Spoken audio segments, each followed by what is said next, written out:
Jesus, we bring again needs to you. You're the source of all supply, spiritual, physical, emotional, financial, whatever, Lord. And all these needs are in here and have been placed by faith through a loving heart and hands. And Lord, we bless them in your name and we lift them to you for answers. You are the source. We're just a vehicle saying, here they are, Jesus, these dear ones in need, and we want to stand in prayer with you as you pray before the Father for us all.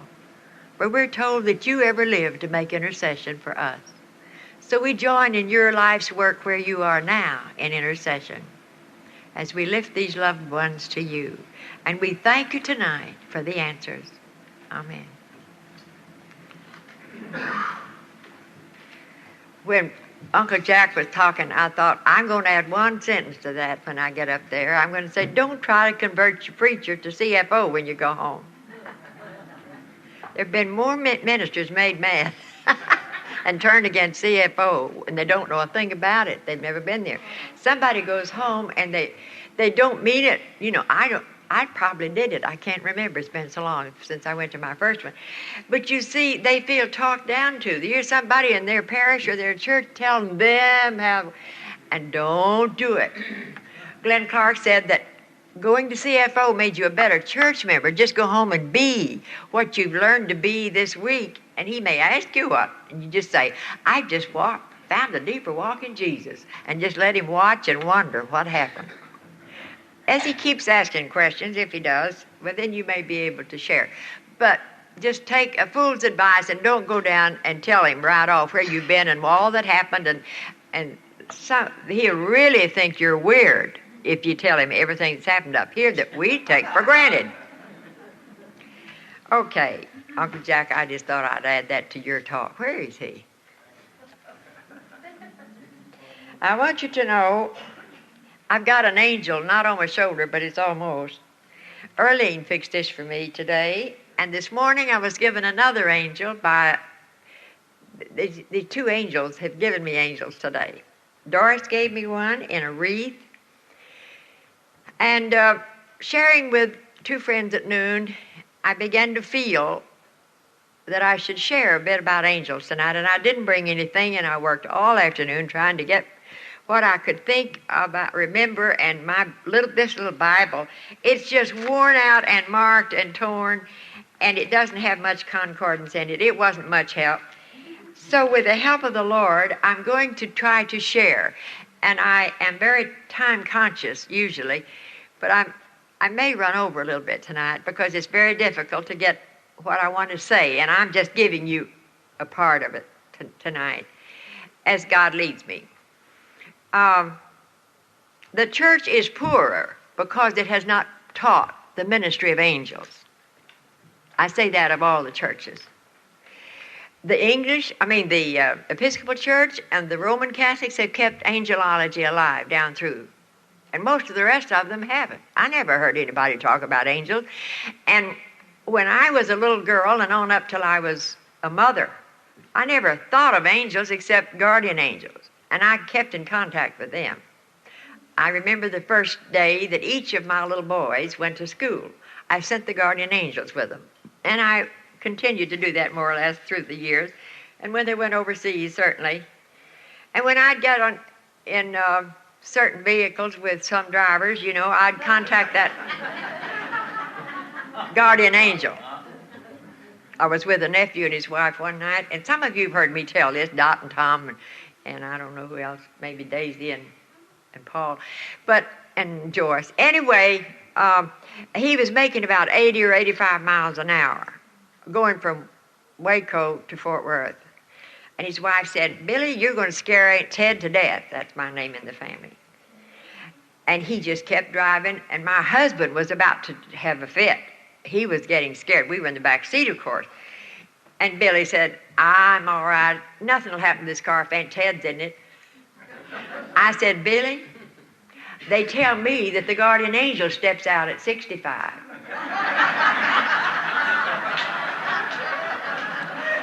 So I did know something about guardian angels. You know, I was so narrow, and my mold was so set about angels, I thought, if I ever thought about it, I thought, well, I'm in the age of grace, and I'm in the age of the Holy Spirit dispensation, and I don't need angels. I have the Holy Spirit.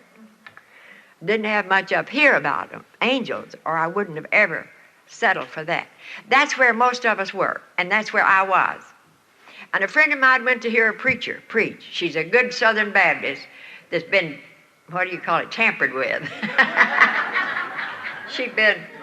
She'd come into a deeper walk with the Lord. And she went to hear a preacher, and I didn't go with her, and she's telling me about it. She said, Thelma, you should have heard that man. He was telling about praying for his finances, said he was always having financial trouble. And the Lord spoke to him, and he said, my son, you haven't used what I've given you. And he said, what do you mean, Lord? And the Lord spoke to him two scriptures. Psalm 91:11, he shall give his angels charge over thee to keep thee in all thy ways. Well, I thought, I guess that does include your finances.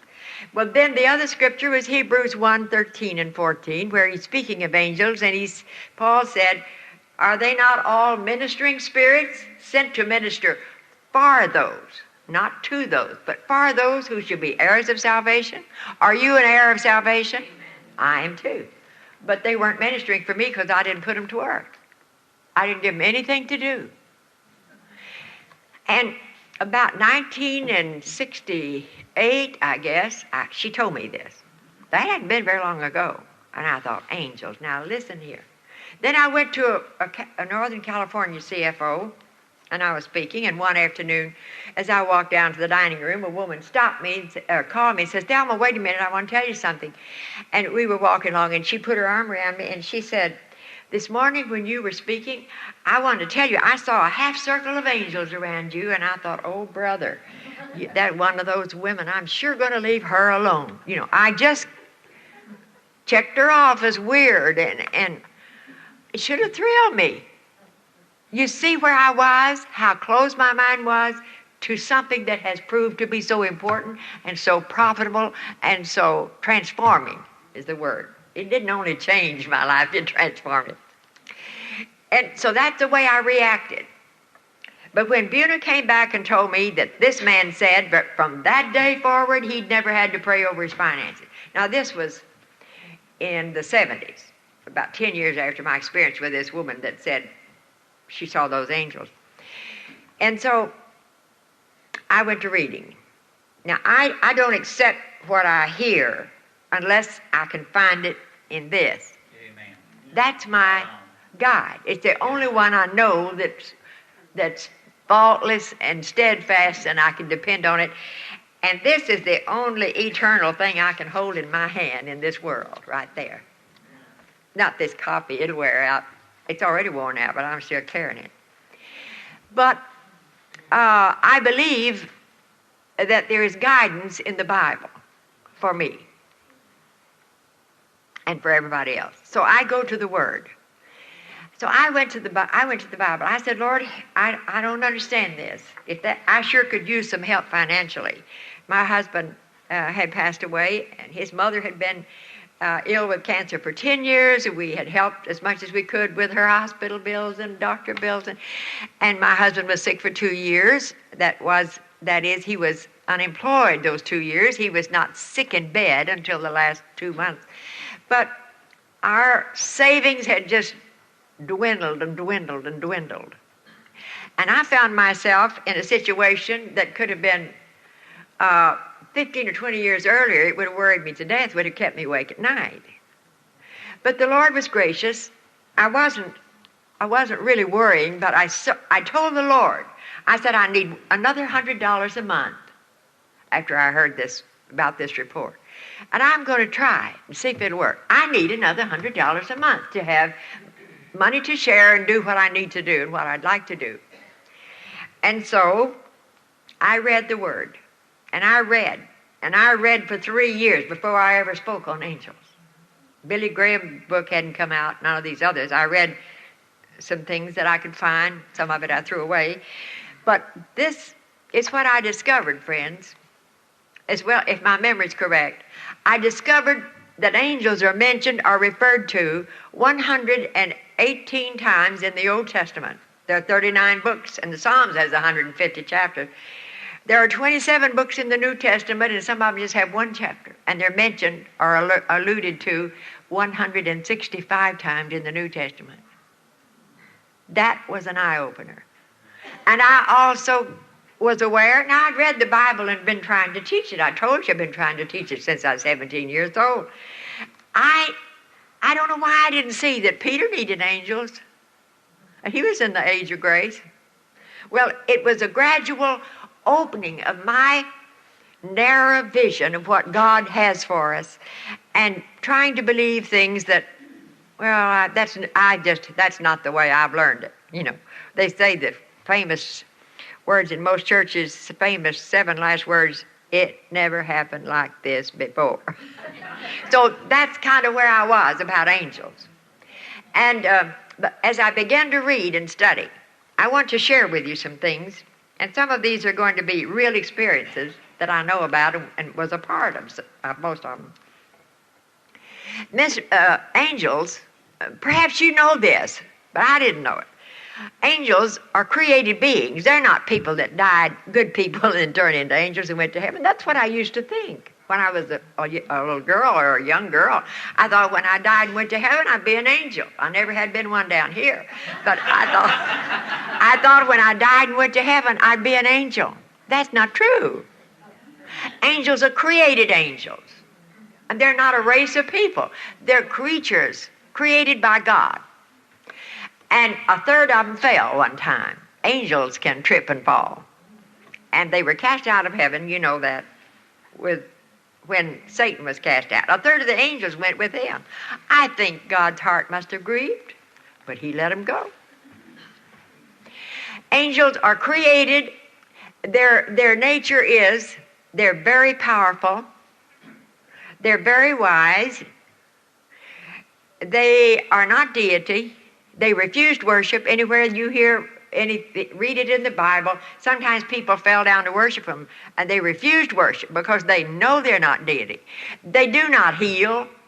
They do not take the place of Christ in any way. Christ's atonement and his propitiation for our sins and our sicknesses, Christ bore. The angels are angels. They're not deity.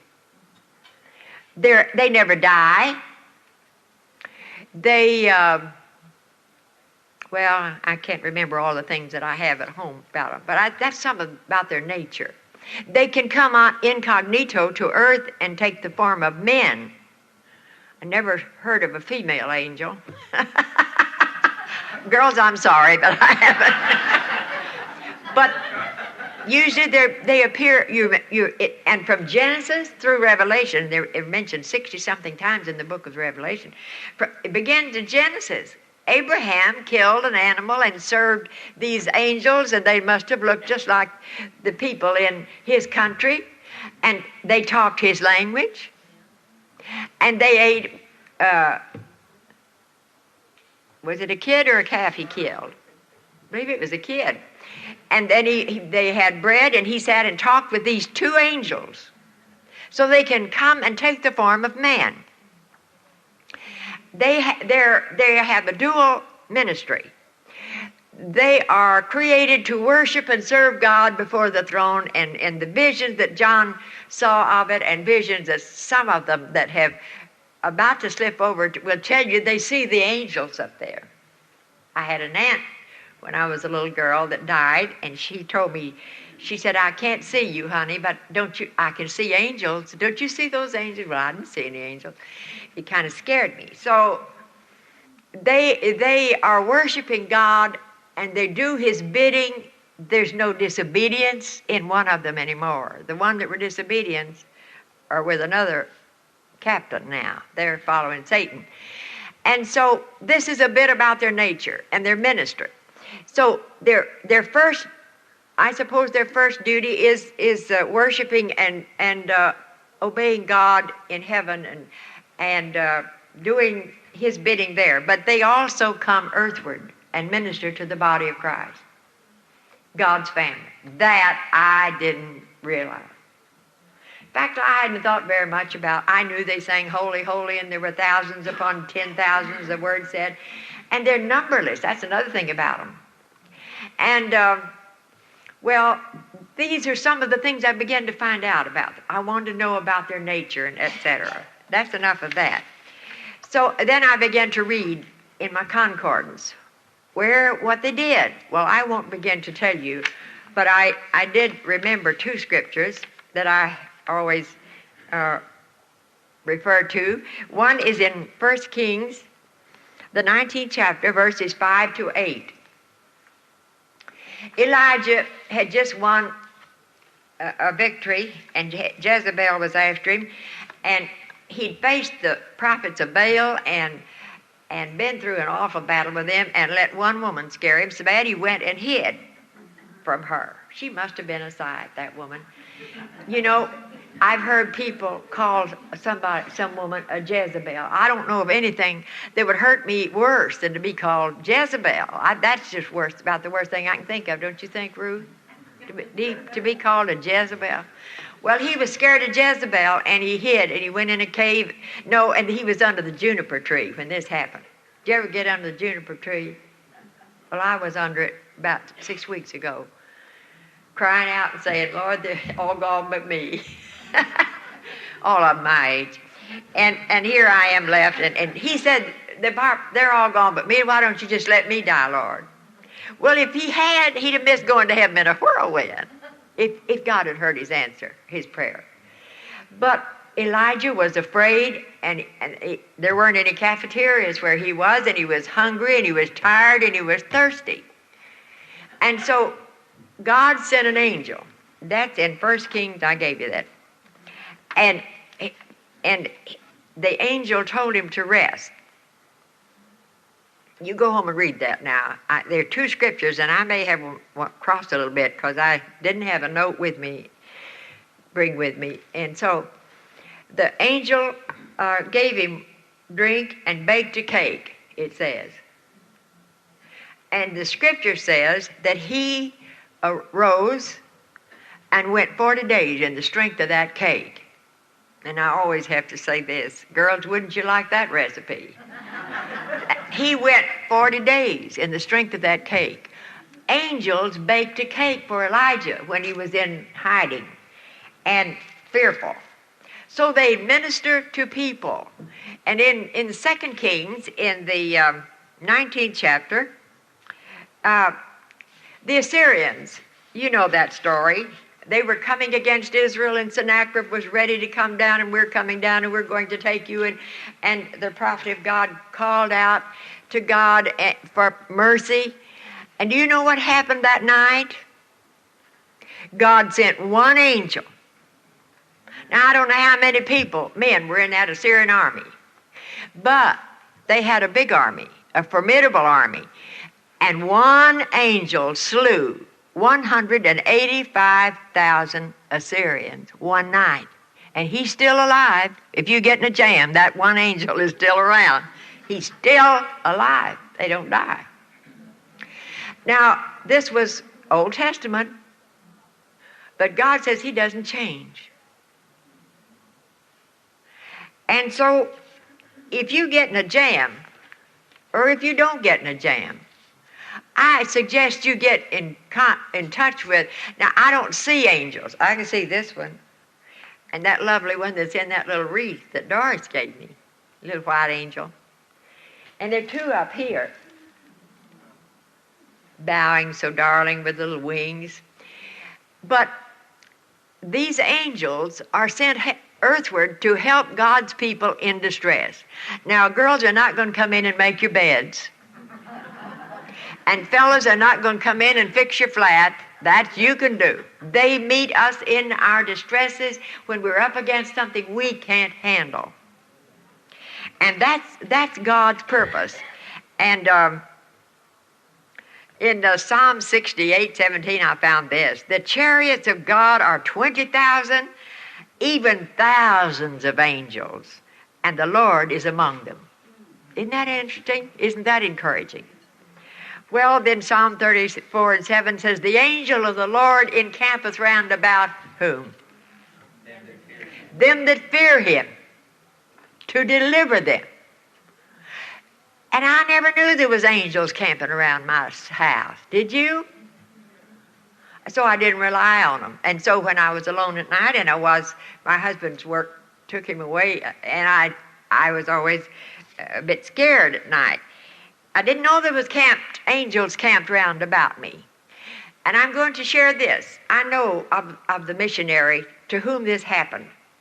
She was in Africa, and she had an orphanage. She never married. She was a maiden lady, and she had, I don't know how many children. It seems to me it was 150 or 200 children in her care. And she didn't have her place fenced in. There was no wall or anything for protection. And there was a young couple that worked with her, and he was the only man in the area. And it was out from town, out sort of to itself.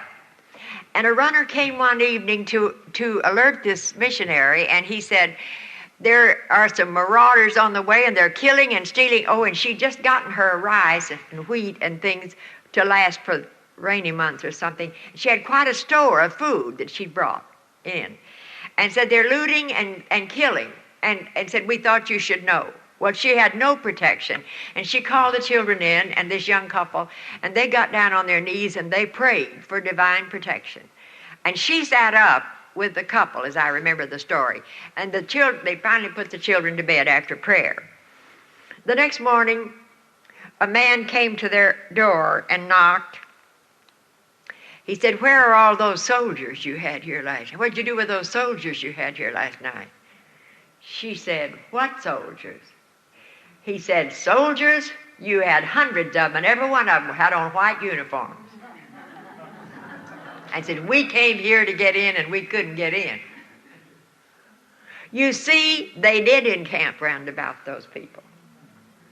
And this same missionary God spoke to one time, and she was scared about, I don't remember what it was. She had lots of challenges you do on the mission field.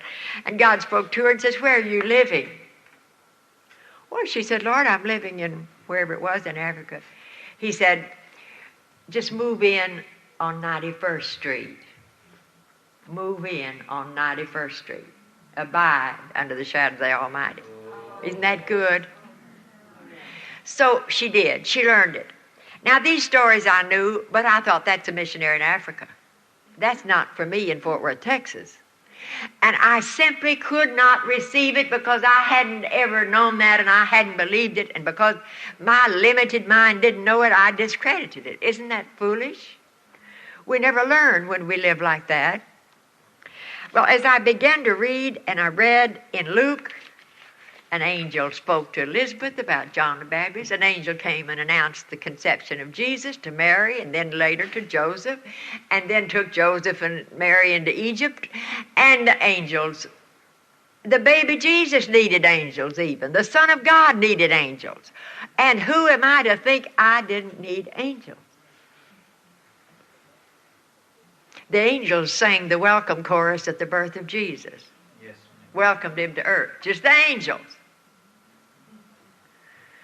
Oh, friends, I look back, and after I'd read everything I had, and I fell down before God, and I said, God, forgive me my stupidity and my narrowness, my unopened mind, my closed mind, I think is what I said, and forgive me.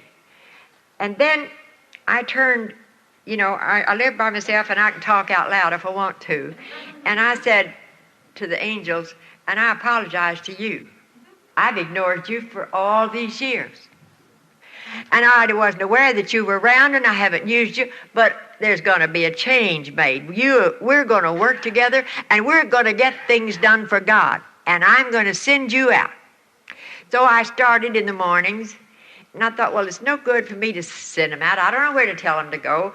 But I started saying, God, I send your mighty angels out under your direction to bring into my hands today everything the Father has for me. Now, I had asked for an extra $100 a month. I would have settled for that, and did. But I didn't know how he was going to do it. And so I would say, bring into my hands, I charge you, angels of the mighty God, to bring into my hands what the Father has for me today. I don't want what belongs to anyone else. I just want my portion for today, but I haven't claimed my portion, and I'm claiming it. And I thank you for going forth and ministering for me. If you're ministering to me, Larry, I might not feel like directing you, but if you're ministering for me, I can tell you what to do. I guess. I'd try it anyway. So I began to be explicit with these angels and send them out. And I want you to know that the $100 came in nothing flat every month. And within a given time, it was raised, and it kept coming. And somebody was talking, we were talking about clothes. I said, I hardly ever buy a garment. I have some friends up in West Texas and Oklahoma, some dear Lebanese friends. They're like my family. And they get in a dress that's extra long, and it's a certain color, and they think of me, and they just box it up and send it to me. I hardly ever buy a dress. Those angels really went to work. Now, they never did that until I sent those angels out. When I'd be in their stores, they'd say, well, maybe they'd give me something or try to get me to try on a dress, but they just box them up and send them to me now. I don't even have to try them on. They know what I can wear. Well, that's just a little thing. It has been such a different life for me since I send the angels out to do for myself what I can't do. And so I started out in the financial area because that was my greatest need, I thought, right then. And it began to work. It began to work. And I was so amazed. But I was afraid to tell. I was afraid to tell people about angels because I knew how I felt, and I thought they'll think I'm nuts. So I kept it for a long time. I didn't even tell my son that lives there. I kept it. And I didn't want to be rebuffed, and I thought, I have discovered something, and it's so marvelous, but it was 3 years before I ever gave a talk on angels. I ran it through my mill until I felt sure of what I was doing. And it was such a tremendous thing. Well, I'd read the Bible, you know. Did you know that the law was partly given through the disposition of angels? Read Acts. That's in Acts. That's Acts 5:19. Yeah, angel. And then in Hebrews, Paul tells us there, but ye are common to Mount Zion. This is Hebrew 12:22. And unto the holy city, the city of the living God, the heavenly Jerusalem, and to an innumerable company of angels. He's talking to the churches, and that's us. We spiritually have come to Mount Zion, and we're in the presence of innumerable angels. And I think some of them may be on dole or relief because we're not using them. That's a silly thing to say. But they're idle maybe. We're not putting them to work. We're not getting them into these places and doing things that we can't do. God knows what our limitations are, and He's got angels to step in where we've reached the end of our rope. And we haven't known it. The church has not preached it. I'm not condemning the church. And maybe if they had, they'd have found people like me that wouldn't have believed it, for a long time at least. I had to find out for myself before I could accept it. And if you go away from here tonight and say Thelma Lee's off her rocker, she's up there talking about angels being around Fort Worth, Texas, I won't feel bad a bit. I'll feel sorry, but I won't feel bad. And then in Hebrews 13, we're told how to expect angels. He said, be careful in entertaining strangers, for in so doing, some have entertained angels unawares. Makes me think of, what's her name, Roy Rogers' wife? Yes, her book on angels unawares. Well, Acts 12:7, the angels released Peter from prison. God sent an angel. God knew where Peter was, and Peter couldn't get out of those chains, and He sent an angel to let him out. This is the dispensation of the Holy Spirit. This is 7th chapter back, 12th chapter back. Well, anyway, I quoted Psalm 91:11 and Hebrews 1:13 and 14. And you can go home and get your own concordance and look up angels and read all you want to. I don't have time, and I didn't have any more time to prepare this afternoon. I used all I had. But I want to share some experiences. When this began to happen to me, I was so excited. I was so excited. And I was keeping a diary.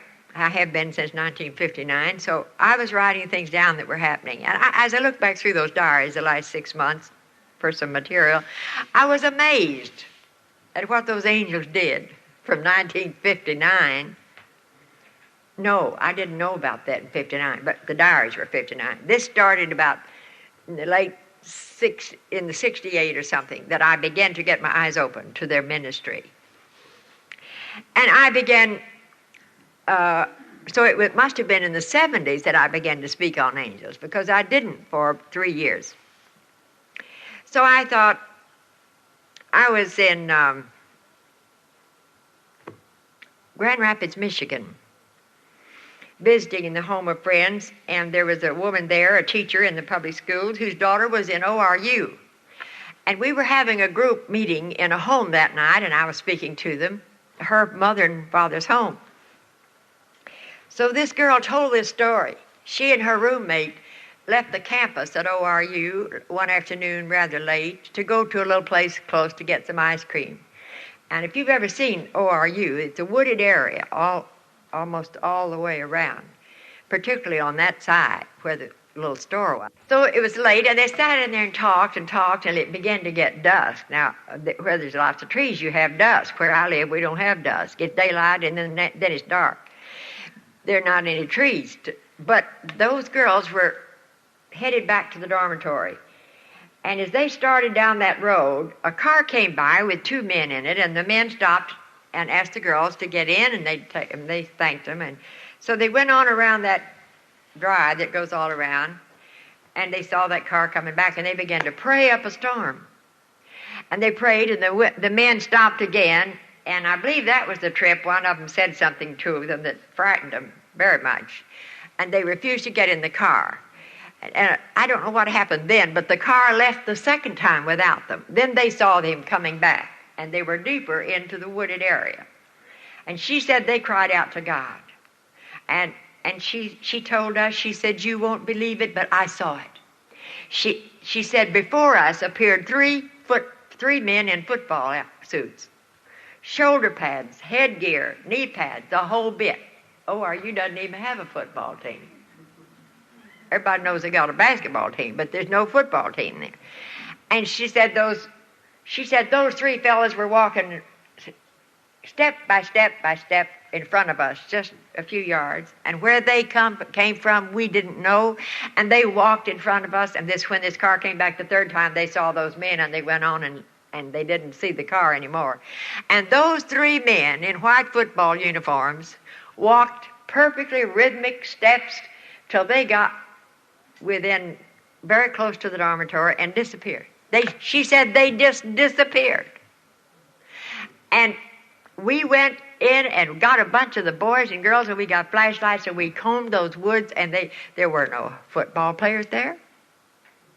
So this girl said, now I never talked on angels there. I never had seen this girl before.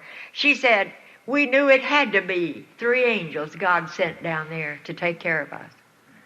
They came as football players and protected those girls. That happened in Tulsa, Oklahoma. And I heard the girl relate it that was in the experience. So many things have happened that I want to share. I have some friends in California. She's now with the Lord, and they had a thriving cleaning and pressing business in Whittier. And good Methodist, tithed, loved the Lord, and that was my home away from home when I was in Southern California. They had a room they called Thelma's room. So it was just, they were such comfortable, wonderful friends, and I just loved my time with them. So I was out there this time, and John said to me, Thelma, we need prayer. He said, this was when the drip dries in all those things began to come on, And he said, our life savings is in this business, and we've had a good business, but he says it's going down to we've had to let one person go and put another one on half time, and my wife is having to go down there 2 or 3 times a week in the afternoon and work and stand on her feet. And he said, if it goes on like this, we could lose every dollar we've got. Well, I studied a little bit. I didn't have much boldness then about talking about angels. I said, John, you and Elizabeth believe in angels? And they said, yes. And I believed them. So I told them about my finances and what was happening in my life. I said, would you like for me to pray and send God's angels out here in Whittier? And they said, yes. So the 3 of us joined hands, we prayed, and I began to pray for that Golden something cleaners, I forgot the name. And I thanked God for sending his angels to Whittier to bring into that shop everything that belonged to them, their portion of the business. He had said, everybody's having problems. And I said, God, I don't ask you to take business from another one. Just bring to them all that's theirs. And we send those angels out under your direction to bring business into these children. They belong to you, Lord. And I thanked them. And I told them, I said, thank the angels, whether you really are sure. And I started giving thanks to the angels in the evening. Whether I saw results or whether I didn't, I would thank anybody else that I'd sent out to help me that day. And I thanked them for and I still do, if I'm not too sleepy. I thank the angels for their protection and their help through the day. So we prayed. I came home. Oh, no. I went up to Santa Barbara. Was gone about a week up in that area. I came back down to their house, and the door was open, so I knew somebody was there, and I just went on in and called out and said something. And he says, come back here, Thelma. And I went back there, and he was stretched out on a lazy boy with an ottoman under his feet. And he said, Thelma, you're going to have to talk to those angels. They're working us to death. He said, I've had to put that other woman that was on half-time back at work. I said, are you complaining? Do you know, he said they had $2,000 worth of drapes brought in just a few days from some apartments they had never had business from before. Now, friends, that happened to some friends of mine. I was there, and I know it happened. I'm not telling you a tale, a so-tale. That's what you call it in Virginia. Well, I was in Vernon, Texas, a guest in the home of these Baptist friends. He's a banker, retired now. And I was speaking there, and we came in from the church at noon Saturday, and he was there, and he was white, pale. He said, Joan, have you seen my billfold? Well, you know what a woman will say. Where did you have it? Well, isn't that just like her? Well, he said, I don't know. He said, I've been out he had 15 acres out the edge of Vernon. He'd been raised on the farm. They had a lovely home, but he just loved to go out there Saturday afternoon. Their bank stayed open Saturday morning. And plow in the afternoon and relax. He had on a jumpsuit. And he said, if I've plowed it under, it's in shreds. She said, how much did you have in it? And he's a very frugal man. But the girls that closed the safe closed it before he got $700 in there that he meant to put in there on Saturday morning. And there he was with $700 in his billfold. And he'd lost it. And so 2 friends were taking me to lunch at the club, and Joan said, where did you have it last? Well, he said, I don't really know. Well, she said, let's go out there.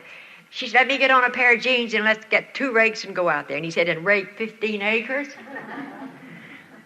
So I'm standing in the hall, and I look at R.B., and I said, R.B., I knew I could tell Joan angels, and she'd believe it because she's like my child and loves me like a mother. But I wasn't sure about him. I said, R.B., do you believe in angels? He said, yeah. Just like that. Yeah. Not too convincing, but he didn't say no. And so I told him about my help from God through the ministry of angels, and he knows me. He's known me a long time, and he knows that that I wouldn't have told it if it hadn't been true. He says, sure. And the three of us stood there, and I said, you want me to pray and send God's angels to take care of that billfold? He said, yes. So we joined hands in that hall, and we prayed, and I sent those angels out to return that billfold and to protect it from the hands of any person until R.B. got back out there. And I thank God for the angels protecting it and bringing it back, retrieving it.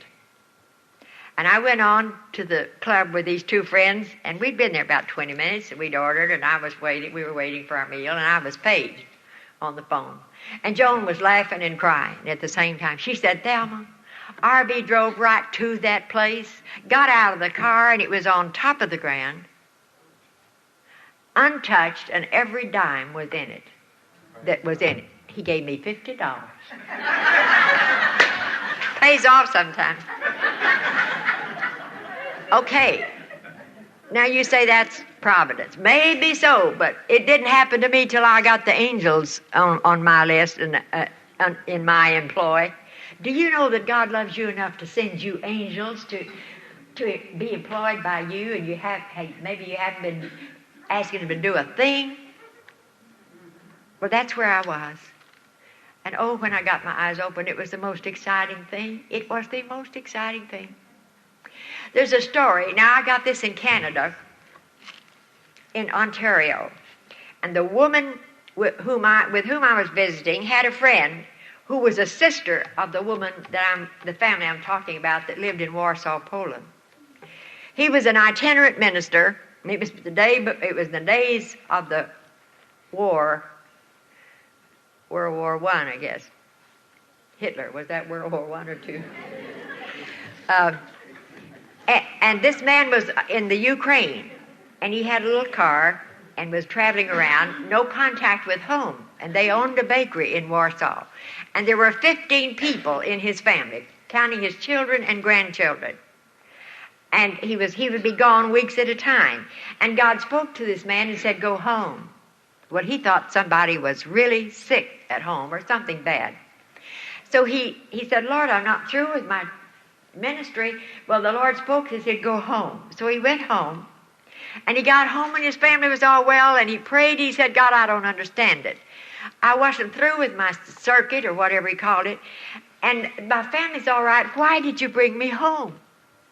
And in his time with God, God began to speak to him. He said, I want you to sell your car, your bakery, your home, convert it into cash, buy a wagon with 2 teams, and fill that wagon with loose hay. You got to walk pretty close to God to get explicit orders like that. This man got it. And he said, in that hay, I want you to put staples that can be opened and eaten, and an extra warm outfit for everybody in your family.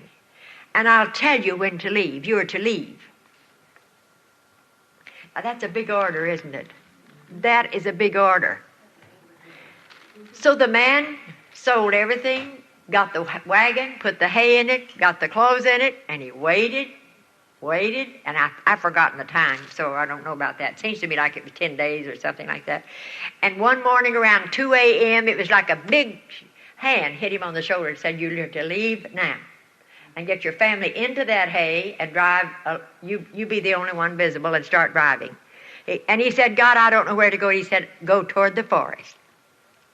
And that man got in that wagon, his family hidden in the hay, which was also warming, I suppose. Never rode in hay under it, but anyway, that was the days before allergies, and they got in the hay and rode.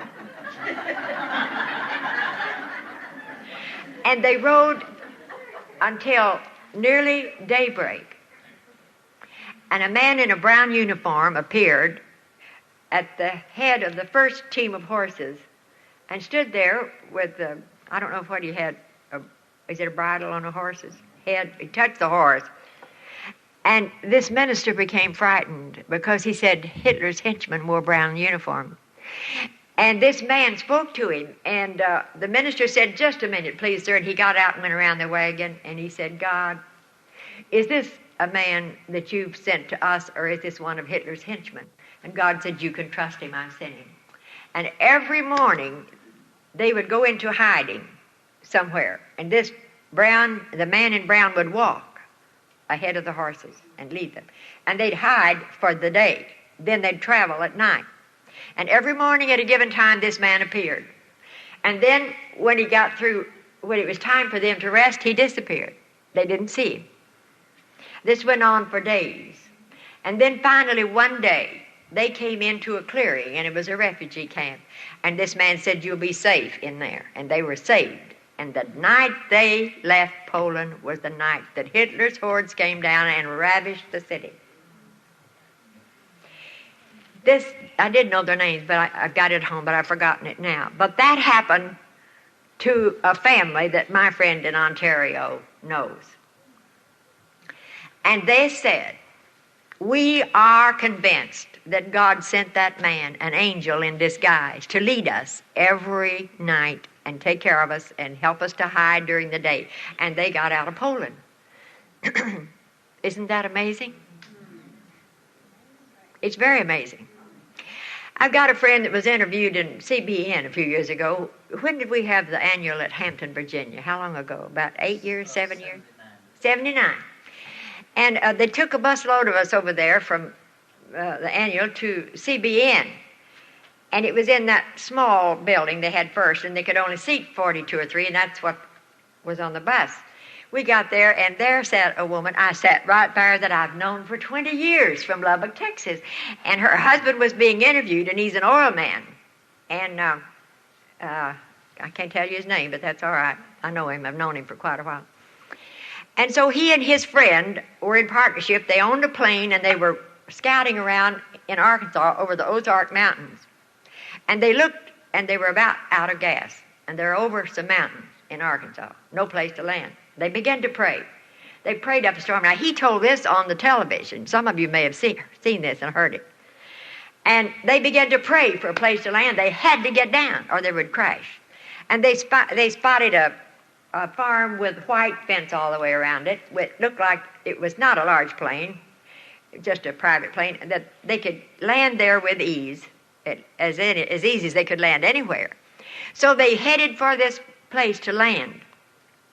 They landed with no problem at all. Just came down in that lot, pasture, whatever it was. And they started up to the house to ask to use a telephone to call the nearest airport to bring them some gas. And this man came out and met them. He said, "Are you all right?" They said, "Yes, we're fine. We're just fine." He said, "How about that other man?" He said, "There's not another man."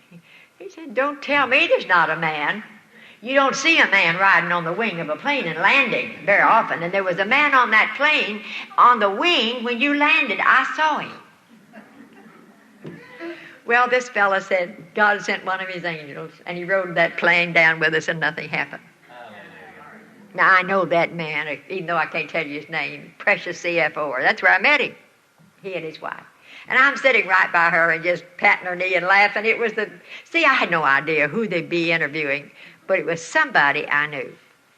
I know I should stop, but I don't want to. I had a friend, I was sharing this today with a couple here. At 55, an engineer, he'd given his entire life to General Dynamics. And if you've been reading about General Dynamics in Fort Worth, you know there's been some shenanigans pulled there that cost the government an awful lot of money. Something that $110 or $12 that they could buy for $6 or $7 and something like that. This friend of mine was a member of our church. He's German, very, very, got a mind of his own, a man full of integrity. Now, he was christened in that church. I don't know if he knew Jesus then or not. I didn't question him. But he came to church most of the time, and his wife was a very great worker there. And he'd given his life to General Dynamics. And some things happened, I won't go into detail, and he got fired, and it nearly killed him. Well, since then, they've tried their best to get him back over there to tell, and he says, "I don't want anything to do with that mess," and he didn't go. Well, anyway, because he didn't play ball with some people that were into this, he got fired, and they trumped something up that was 2 offices down and fired Ben. And I was in Europe. And when I got back, a mutual friend says, have you talked to Ben? And I said, oh. She said, he's been trying to call you. Says, Thelma, he's in such trouble, he's nearly crazy. And so I called him, and they came over, and he told me his story, and he wept. He's about the age of my first son. He just wept, and I couldn't stand it. I just went, my heart went out to him. He said, Thelma, I'm 55 years old, and that's all I know. Where can I go get a job? And he was just desperate. And I looked at him and Phyllis, and I said, Ben, do you believe in angels? And he said he did. And so I said, God loves you and knows where you are, and if you want me to pray, I'm going to send those angels out and open the door for you. God knows your situation, and there's angels at your disposal, and they can go into offices and put things together that we can't do. And I said, would you like me to pray? I'd never prayed with them separately. That's just not done much in that church. Wasn't better now in that respect. And so we joined hands and prayed, and I sent God's angels out to open doors for Ben that he never dreamed of, and that he knew the company where he could give service in return, and he would fill a need in a company, and at the same time their needs would be met and he would be employed. God never takes away from me to bless you, Evelyn. He doesn't have to do that. He's limitless. And so we sent the angels out. I left town again. And he was called. He went up to Lubbock, where his son was with an oil company. Brilliant boy. I think he's a geologist. And so he got his dad introduced to some oil men up there. And they kind of put him out on some land lease work for oil. And he worked a little up there, and he hadn't had any experience hardly.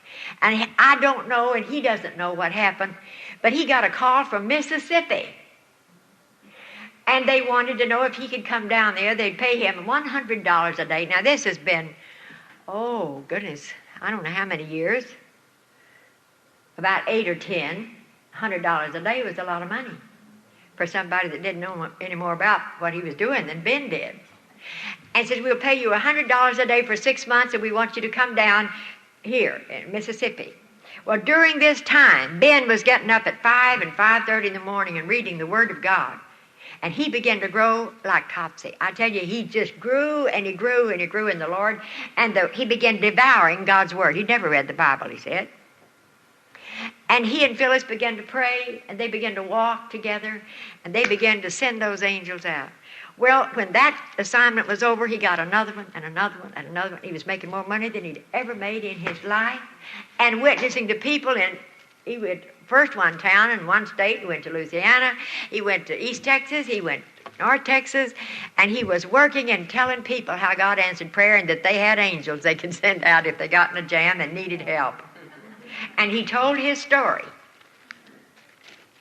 He's now on, I have a corporation board, and he's now on my board, and a very faithful friend and supporter. And do you know, you'd never make Ben Fay, that's his name, Ben Fay, believe that there isn't help in angels. And he hasn't had to work. Now, the oil business has hit a slump, but he's retired. And he's just happy. He just loves the Lord, and we get together. It's like a different couple. I have fellowship with them on a level that I'd never known before. They know for sure that Jesus is real. They know for sure that God has made provision for us when we get up against things. And then God gets the glory when he sends his angels to perform for us what we can't do. I ought to stop right here, but the biggest thing that I can tell you that's happened to me, in 1972, our annual meeting was in Estes Park. And we had a meeting before breakfast, and I wasn't quite awake. And we were all sitting there, and we were electing officers. And so Norman Elliott was going off as ACR chairman, and he was conducting the meeting. And so I thought, I wish they'd get this through and not have to go through this We had one man on the board, bless him, he's in heaven now. I don't know what they're doing with him. But, everything that happened, he'd say, I'll rise to a point of order. And it would just take us so long to get through. So, anyway, I was sitting there, and they voted, and he says, we have an election on the first ballot. And I thought, thank goodness. So he said, Thelma Lee, and I want you to know, I just went into shock. I said, I've never been chairman of a local camp. I don't know anything about it. I can't type. And this has been brewing 5 years on the back burner, and I didn't plan it. I don't know what to do. If you miss God, and I went down to breakfast, and a priest prayed for me. I'd never seen him before, Episcopal priest. Somebody told him I was upset, and that was putting it mild. And he came and he just bent down on his knees, and he said, Thelma, I understand you upset. And I said, yes, I am. And I said, it's made me sick. I can't do it. And so he prayed for me. He said, yes, you can. You can do anything God puts on you to do. So I went back up to the dormitory, walked back up the building, and went to bed. It absolutely put me in the bed because I knew a little bit about what was going to happen. And it did happen. 690-something people, almost 700 people, and many of them from the third world countries that had no dime to bring out. They couldn't bring 10 cents out. Ceylon, for instance, which is now Sri Lanka. And many of them. Now, there were some people from Australia, New Zealand, and parts of Africa that would pay their own way. We had to pay their fare before they could get their passport and return trip. We had to pay $70 a week board and room at Lake Juneau, North Carolina for each person there, those who were in that group, those groups. We had to use both the facilities on top of the hill and the one down under the hill, 2 different dining rooms, 2 different facilities, but all are in that Methodist campground. That's a gorgeous place. Well, Ruth Baird called me one day, and it was late in March, and this was to be about the 9th of May, something like that, 8th or 9th of May. She said, Thelma, you better pray. I've just sent the last $4,000 overseas, and we don't have a dime in the treasury, and that's not a beginning. And we don't have any money. We expected $1,500 from one source that didn't come. We expected $1,000 from somewhere else that didn't come. You see, things don't happen like we dream. Gives God a chance to show himself mighty. He's a God mighty in battle, remember? Well, we were in a battle, a financial one. And I said, well, Ruth, I haven't got time to worry about the money. I had to write letters to all those people and invite them, and I was getting answers and doing all that. Had to hire a secretary and had to buy a typewriter. I never owned a typewriter. What would I have used for typewriter when I couldn't type? And so it was an expense. It was draining me of my energy. And then she tells me we don't have a dime. And it's about 6 weeks till this thing's supposed to happen. So I said, Ruth, do you believe in angels? Now, she's in St. Paul, and I'm in Fort Worth. She said, yes, I do. I said, I'm going to pray right now on the phone. And we're going to send God's angels out. And if they don't bring the money in, we won't have it. There's no way we can have it. We'll just call it off. I said, we didn't plan this. And I inherited the job that never had a woman in chairman of ACR. And I always say, and they haven't had one since either. So, anyway, I prayed and sent God's angels out to bring into our treasury everything we needed to get those people there and to pay their room and board while they were there.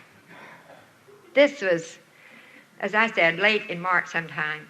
About 10 days I got an airmail letter, and in the first line Ruth says, if you're not seated, get a chair. Well, I got a chair, and I opened the letter, and she said, Thelma, in my hands I hold a check for $56,300 and something $86 from the estate of a certain woman in Rye, New York that died, Rachel Johnson. Evelyn, you may have known her. And she said, it's made out to CFO, no strings attached. If I could have danced, I still plan to learn to dance before I go to heaven. But I wasn't allowed to dance when I was growing up. But if I could, I just jigged around in that kitchen. I want you to know, those angels were faithful. But not till I sent those angels out to bring that money in did we get it. We'd been praying. I didn't know we were in that bad a shape. But If you think that didn't make me believe in angels, and that was before some of these other things happened, God had to start off in big stuff to show me that I was really stupid, that I had missed the boat and that there was help.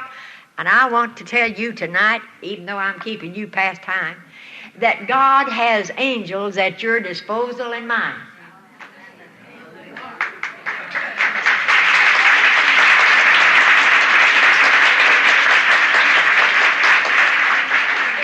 It is so wonderful to know that I'm not on my own. I tell you, you don't know what it means unless you were a widow, and you just had, you could see just this much coming in every month, and it wasn't enough. And so it's just been wonderful. And then I told you God sends my clothes to me through these friends that have the good-looking clothes in these shops. And I don't have to worry about clothes, and I never had as many lovely clothes in all my life, but I've been sending those angels out, and they got pretty good taste. I have more to share and give to CFO and to CFOI, and the Lord raises them. By the time my honorariums get into my board, that's where they go for my travels. About every 2 years I can go somewhere where there's third world country and where they can't pay for help, and go and share the love of God and pay my own fare. That's what we have to do in CFOI. You have to pay your own fare. And they take care of you while they're there, as they live. You live through it. I have. But I've called out to those angels from airplanes, from one boat that I was in Cebu, and I have been so blessed to know that I've got thousands if I need them. As many angels as I need to get the job done, they are available.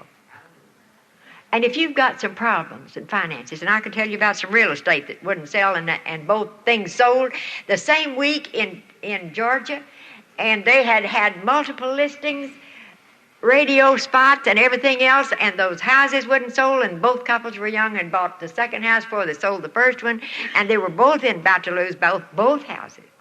And we sent, one of them said, "You think there's any angels in real estate?" I said, "Could be." So we prayed, and we sent the angels out, and I went on up to Asbury College. It was with Tom Carew's group of students there a week, and came back. Both those houses had sold, and they had done everything. But we sent the angels out to bring buyers that would be happy in those houses and could afford it, and that would fill their needs. You see, that's what you have to draw on. God is good. He's great. He's mighty. And I asked Wayne if he knew that song, "Holy, Holy," is what the angels sing. Anybody here know that? And I expect to help them make the courts of heaven ring. You can thank me for not trying to sing it, but that's what the word. But when I sing redemption story, they will fold their wings, for angels never felt the joy that our salvation brings. So they're not deity, they're helpers, they're servants. And we're God's sons and daughters. The servant in the household is under subservience to the family, to the children. We're in their charge. God gives his angels charge over us, he said in Psalm. Well, I've got to stop. God bless you. Don't be afraid to send those angels out. And thank you, Paul. And be sure and thank them. Now, I've never seen one. I've seen them like this. I just got to tell you one more thing. Ed's going to be on me.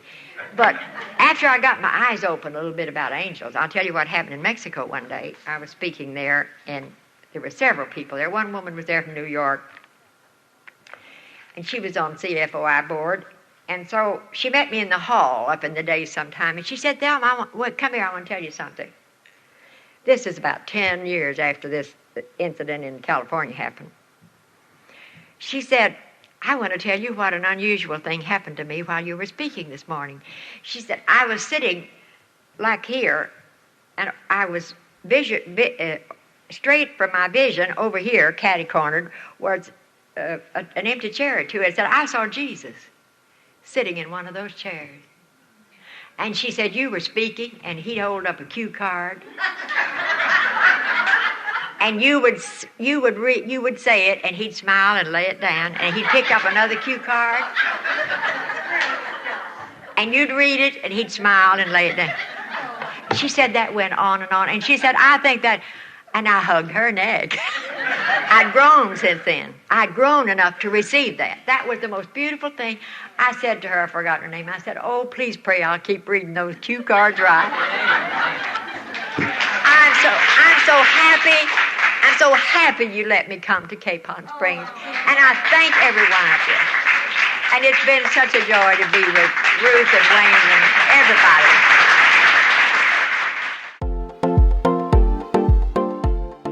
Thank you for listening to this message from the CFO Classics Library. If you would like to listen to more messages from the library, please visit our website at cfoclassicslibrary.org. Or if you would like more information about the camps farthest out or would like to find a camp near you, please visit their website at cfonorthamerica.org.